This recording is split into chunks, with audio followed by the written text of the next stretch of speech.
So video kali ni Kak nak share dengan korang satu unboxing. Kak tahu video ni macam kurang relate lah dengan Kak punya followers, Kak punya subscribers, tapi Kak share je.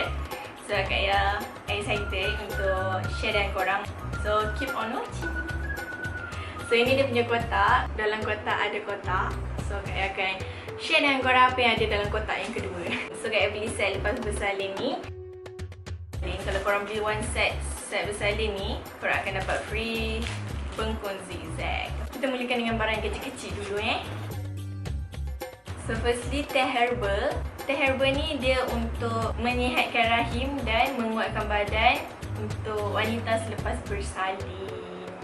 Barang yang kedua. Barang yang ketiga, sabun scrub herbal. Untuk sental dan bersihkan serta melicinkan kulit dengan lembut, ditambah dengan minyak oren manis untuk bau yang segar dan wangi. Yang ini herbal lepas bersalin, ada 2 kapsul yang digunakan secara tradisional untuk kesihatan rahim selepas melahirkan anak dan mengurangkan berat badan. Minyak bayi dan minyak kelapa darah membantu melembabkan kulit dan melindungi kulit. Minyak urut halia yang membantu melembabkan kulit dan menjadikan begitu licin dan lembut. Membantu anda rasa tenang dan nyaman. Pembersih wanita. Membersih, mengharum dan menyegarkan. So yang terakhir,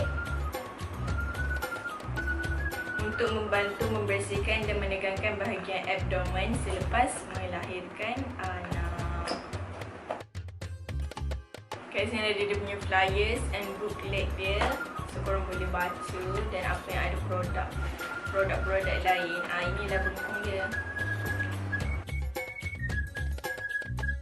So itu saja video unboxing kali ni. Unboxing set Lepas Bersalin bersama Kaya. So Kaya akan share lebih-lebih pun Kaya macam tak boleh relate kan. Tapi Kaya share ni sebagai kenangan untuk Kaya sendiri juga. So nanti anak kedua ketiga Kaya tahulah set Lepas Bersalin apa yang Kaya pilih. Okey ke tidak, apa ke tidak. Okay. So thank you for watching juga video ni. Kalau korang tengok video ni sampai habis, and kalau boleh share video ni dekat kawan-kawan korang atau kakak-kakak korang yang tengah tunggu masa untuk bersalin, so diorang boleh beli set Lepas Bersalin ni. Okay, so thank you for watching. Don't forget to like, comment and subscribe, and insyaAllah Kak akan buat video lagi. So thank you for watching. Bye.